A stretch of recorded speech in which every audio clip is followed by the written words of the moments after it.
think he's a bum. All right, everybody. This week we have a special guest appearance in Tristan Cobb, the Dallas Cowboys, on our Road to Super Bowl podcast, or with the Road Ahead podcast.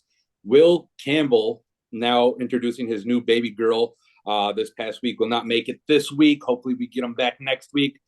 Congratulations to you, boss, for sure. Yep. Tristan, two-time champion, Super Bowl winner, undefeated so far this season, has been the king of the franchise for the last 3 seasons in a row. Obviously, you've won the most money out of any of us. Give us a breakdown on how your season's gone and how your career in this franchise has gone.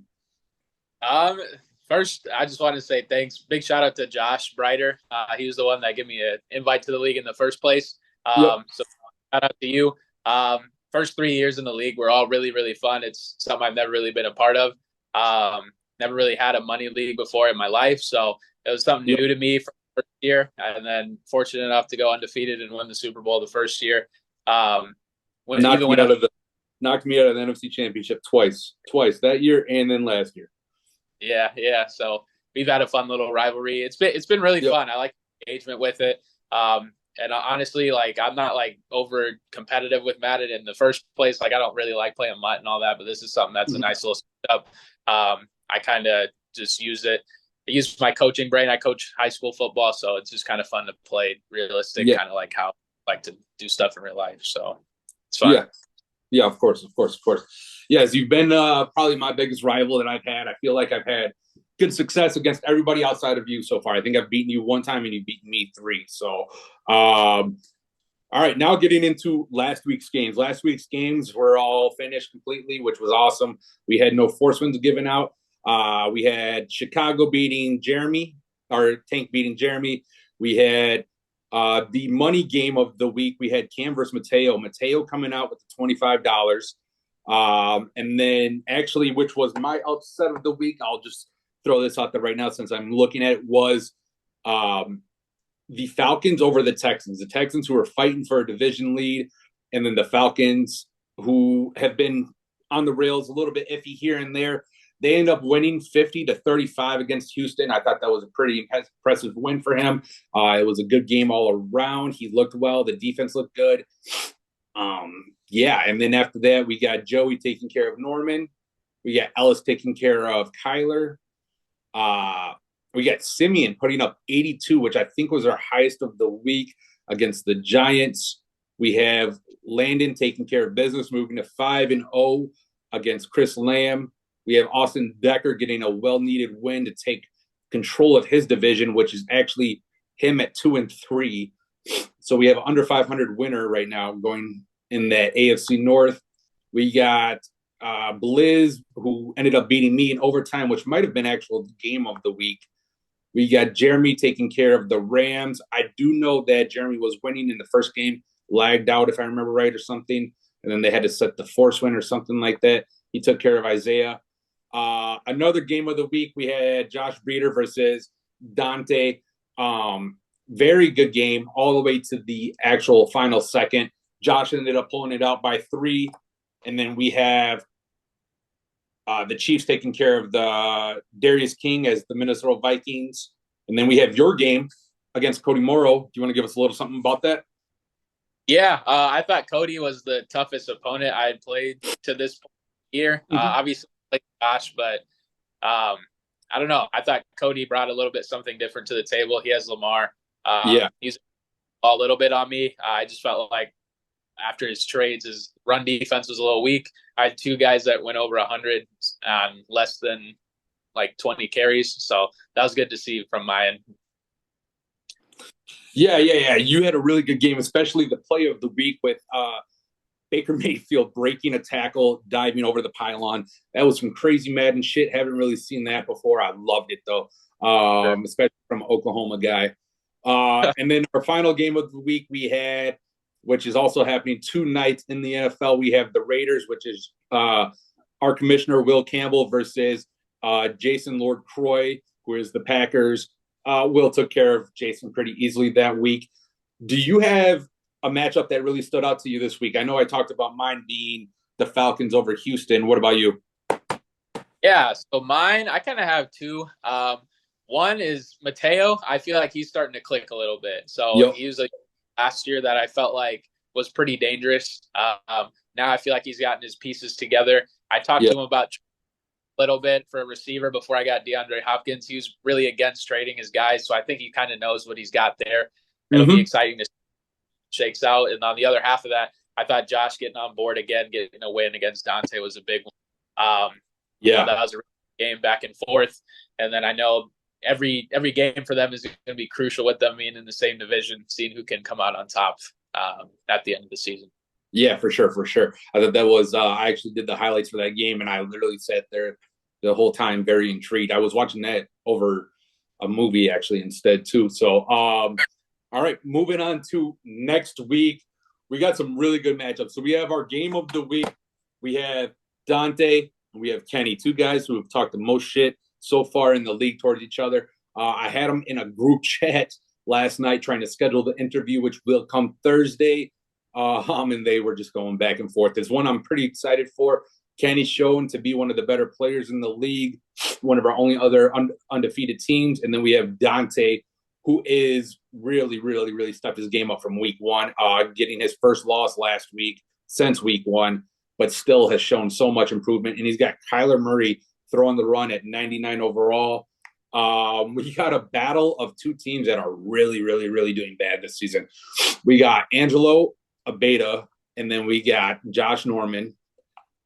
Outside of that, there was a few other matchups that I really liked this week. We'll see if Landon can continue his matchup of staying undefeated against Chris Sadowski. And then we got a rematch of week one, Joey Abeta versus Cam Phillips. That is a division battle right there. That's going to come out big. We have other remaining good games. We got Josh Breeder going against the undefeated Eagles. We'll see if Josh can also stay on track with that win he got last week against Dante, and we'll see if he can actually give Jeremy his first loss, who's really shown out this year. And then the only other game that stood out to me was probably my game so far this year, or was my game this week against Isaiah Farson. We've known each other for a few years. I brought him in, and then this is a division battle. Whoever wins this game is in the lead for our division. So I don't know if you've had a chance to look at any battles this week coming up, week 6. Tristan, did you see any that took your eye? Yeah, I mean, there's only really two that are standing out big time to me. Number one is obviously that game of the week. For those of you that don't know, Dante's my roommate, so pulling for him big time. I know there's been a lot of smack talk between the two. I'm expecting fireworks in that one. Hopefully, when they're playing, maybe they get each other on the mic. A little bit of shit talking game as well. That would be fun to see. That would be fun to see for sure. Also intrigued to see how Kenny has played. I really haven't broken him down a whole lot, but I think that could be one that we, potentially run into with a matchup down the road. And then obviously for me, an important one for me to watch would be Josh and Jeremy. Me and Jeremy both 5-0 in the division. The other two division opponents both winless, so it's really going to be me and him for the division. So curious to see how he plays against Josh. Josh is somebody I'm pretty familiar with, so we'll see how he acts up there. Yeah. That's going to be a really good matchup. I'm really looking forward to that one too. I do know that our money game this week, Broncos and Chiefs, won't be happening till late in the week. Dante has military training going on most of the weekend and won't be able to play till Sunday night, I believe. The interview is going to be Thursday before he shoots out of town. So I will be doing a live broadcast on that one. The interview, I'm basically going to sit back and let them just talk smack to each other. Going to see how it goes, maybe ask a question here and there if I can get one in. Outside of that, it should be a pretty funny interview, I hope. And then I don't know, maybe I can get an announcement going for the Eagles and Jets game. We'll see how it goes. And Tristan, you're more than welcome to hop on either one of those if we can find a way out to do it too. I know I've tried with Will. I don't know if there's a way either. So, yeah, I don't know for sure. I know apparently Jay wants to reschedule and play me pretty soon too. So that might happen tonight as well. Just a heads up. Oh, does he? Okay, cool. Yeah. Then that's definitely one we'll keep on track tonight. League has advanced. I want to do players of the week real quick. We haven't really pointed them out too much this week. Everyone, I do want to say, if you are not in the Nero app, please join.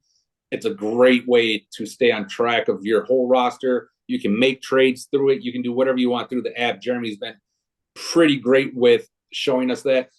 Players of the week, we got week 5. We got Kenneth Walker in the AFC offensive player. He had 18 carries, 306 rushing yards, 17 rushing yards per carry is what he was averaging. Holy shit.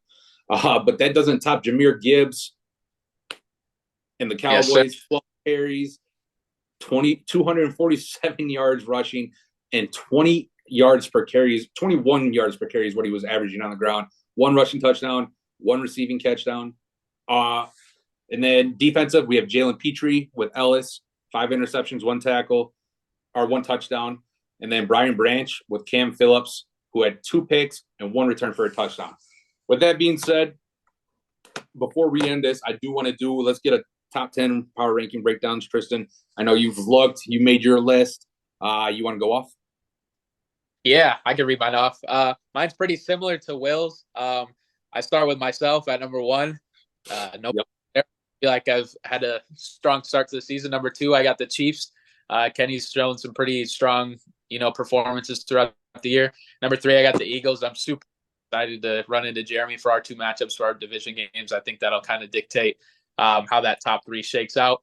Number 4, I've got Lions. Main reason there, I feel like his team is just stacked. His defense is crazy. I feel like he's pieces on offense to make it work too. 5, I've got the Colts. They've been running pretty good so far. Number 6, I've got Kenneth Walker, a.k.a. the Raiders. That dude has put the team on his back all year. Probably has 1 million carries already, but he's making it work. Number 7, I've got the Cards. So you got a pretty solid team there, and going to be a tough one. I know usually you get better as the year goes on too. So that's watch. 8, I've got the Jets with Josh. He had a good bounce back. All of his losses were pretty tough opponents aside from the Patriots, which I feel like he just had a slip-up game. So I'll be interested to see how he rebounds. Number 9, right behind him, I've got Dante and the Broncos. Again, he's got 2 pretty tough losses, Jets and the Raiders. And I feel like he'll be continuing to get better as the year goes on. And then number 10, like I've been saying, Mateo, I feel like he's been clicking. I've got the Bills there. Yeah, for sure. My top 5 basically round out the same as you. I got Cowboys, Chiefs, Eagles, Lions, Colts, Raiders, and Cardinals. Actually, my top 7 are the same. At number 8, I do have Mateo with the Bills. I think he's starting to click, and he just has that better record than Josh right now. That's why I got him above. Number 9, I do have Dante. I have him at number 9. He still proved well. He played well against Josh. And then number 10, I have the Chicago Bears. Josh is right outside of me, outside of my top 10 at number 11. Still 2-3. We'll see how he does against Jeremy this week. If he can beat Jeremy, I think he leaps into that top 8 spot for sure. Because his team is seems like it's clicking, especially after last week. Tank has had a very easy schedule, so he's going to stay just at 10 for me. And then, so that is our weekly podcast right there. Tristan, do you have anything you want to say beforehand, before we cut it off? Nah, all I got to say is Baker and Jahmyr are gonna keep, going crazy, fight the doubt at the beginning of the year. That's all I got to say. Yep. I talked my shit before the year. It bounced back to eat me in the ass for sure, or bite me in the ass. What the fuck? And then so you ended up beating me. I want to say week 4, 38-3. I couldn't get shit going. Hopefully I get to meet you in playoffs this year. Hopefully Danny Dimes works out for me. I just can't find a quarterback to get myself going. But that should be it for us this week. Thank you, Tristan, for coming on. Maybe I'll have you back next week if Will can't make it. We'll see how the week plans out. Congratulations to Will Campbell once again. Everyone else, have a good week. Absolutely.